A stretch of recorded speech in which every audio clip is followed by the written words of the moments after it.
Pilipinas rolls out fresh governance rules for banks, they move to boost accountability and strengthen public confidence.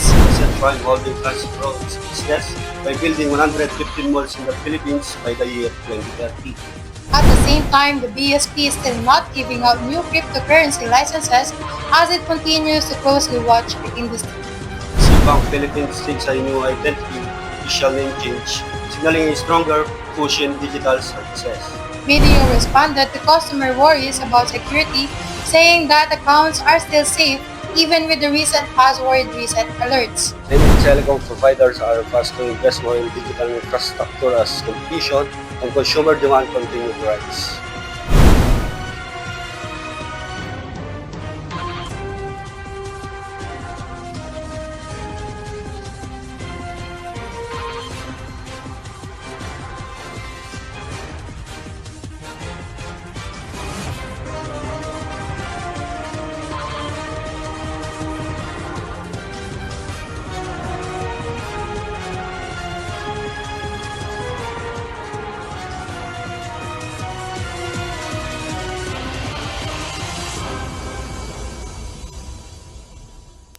Good evening, Luzon, Visayas, and Mindanao. Welcome to BizWatch Pilipinas, your weekly roundup of the most important news in business and finance. I am Anne Luis Pilingi. And I'm Mark Brian Ginto. Let's look at the main news affecting the Philippine economy. This is BizWatch Pilipinas. We begin with reforms in the banking sector. The Bangko Sentral ng Pilipinas is tightening governance rules for financial institutions. To walk us with the details, here's Michael Go with the full report. Thank you, Ann and Mark. The BSP has set new rules to improve how banks are managed. Officials said these changes are meant to protect depositors, make banks more transparent, and align local practices with internal standards. The new rules highlight better risk management, well-defined duties for bank leaders, and stronger internal checks. Particular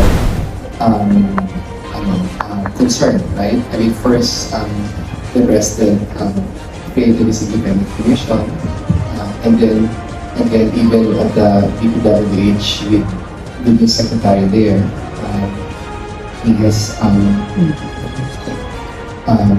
strongly pursued the filing of cases against carrying PPWH officials. BSP Governor Eli Remolona said trust in banks is very important for a stable economy. With these steps, regulators hope to prevent poor management and give more confidence to investors. This is Michael Go reporting. Back to you. Thank you, Mike. From banking to retail, SM Prime Holding is preparing for even bigger growth. The retail giant has announced a goal of operating 115 malls by 2030. Here's Lucky Danan with more details.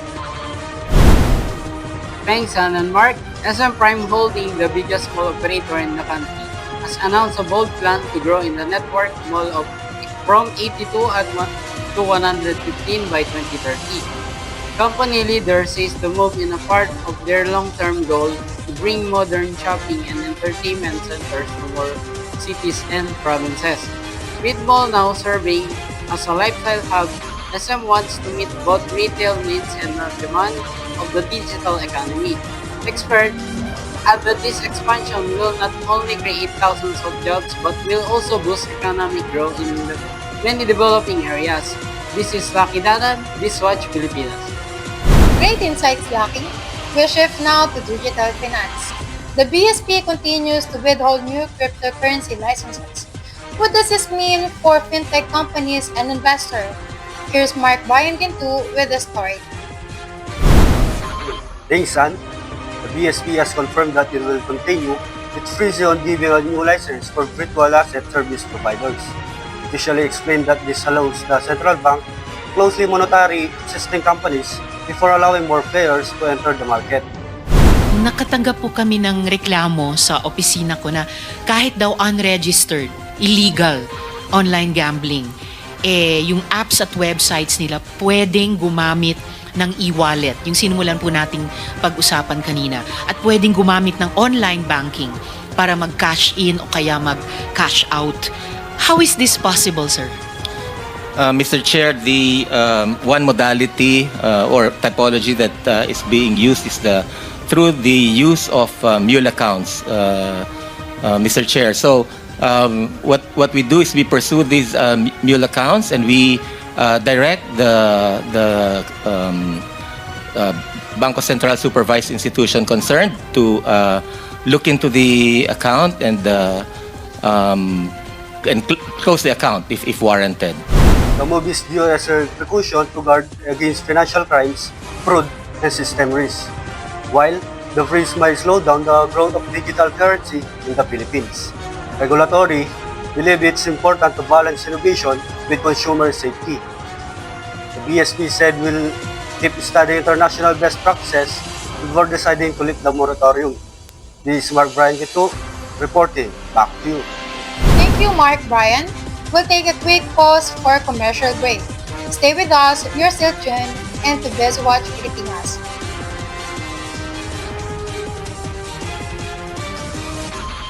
I was only 12 years old when I opened my first BPI account. BPI knew I had big dreams. Kasama ko sila sa pag-angat sa buhay. Pag kailangan ko ng kausap, andyan ang BPI to help me. Mula noon hanggang ngayon, malaki ang tiwala ko sa BPI. The best sila for me. With just a few taps, it's so easy to do more, so I have more time for what matters. And be more for the people I love. Laking BPI ako. Because with them, I can dream big and do more in life. Do more with BPI. Oh, I have so much to do. Let me help you. The branch is digital. You can deposit your cash or check here. You can also update your passbook.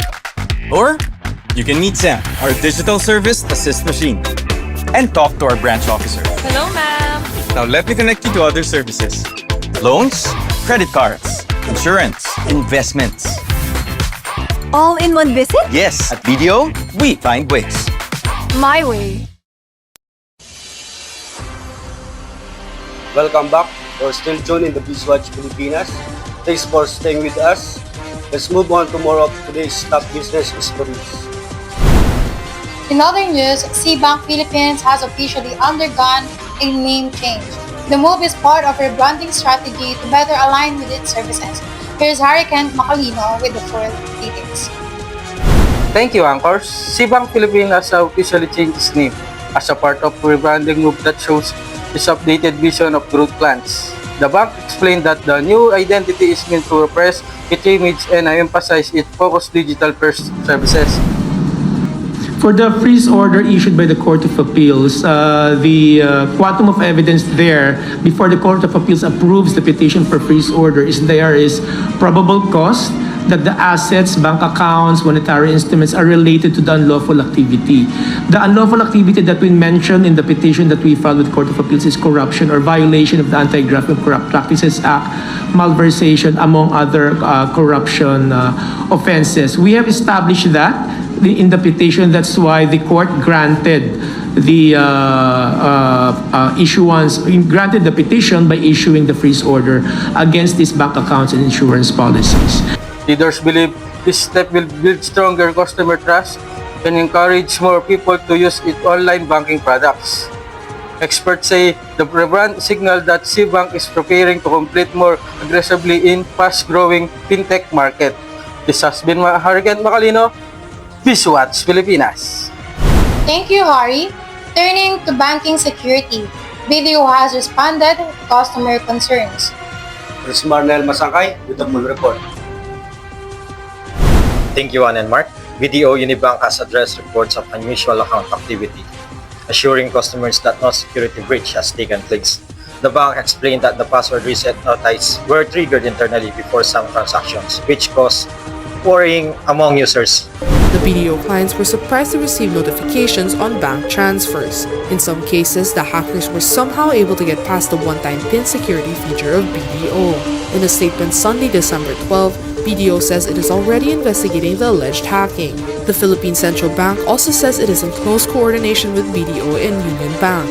It assures the public it would take remedial measures including reimbursement of affected customers. BDO emphasized that all accounts remain safe and strict monitoring systems are in place to protect client funds. They also remind customers to stay alert, change their password regularly, and make use of security features like one-time password. This is Marnel Masangkay for BizWatch Pilipinas. Thank you, Marnel. Finally, the telecom sector is under the spotlight. Officials are requiring providers to set up digital infrastructure investment. Person Luis Balingit with more details. Thank you, Mark.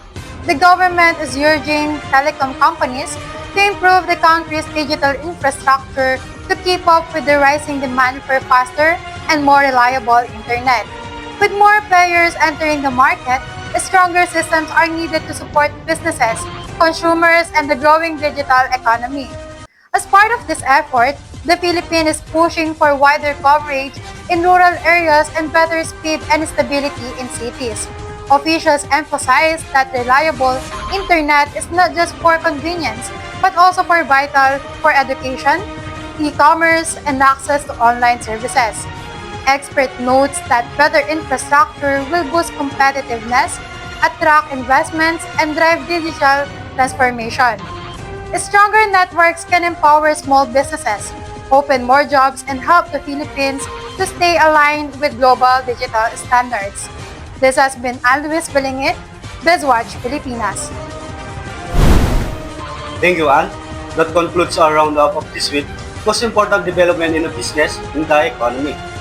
From policy updates, corporate moves, and digital trends, the Philippine market continues to evolve and present new opportunities. You've been watching BizWatch Pilipinas. I'm Mark Brian Ginto. And I am Luis Balingit. Thank you for joining us. Until next time, keep watching the World of Business.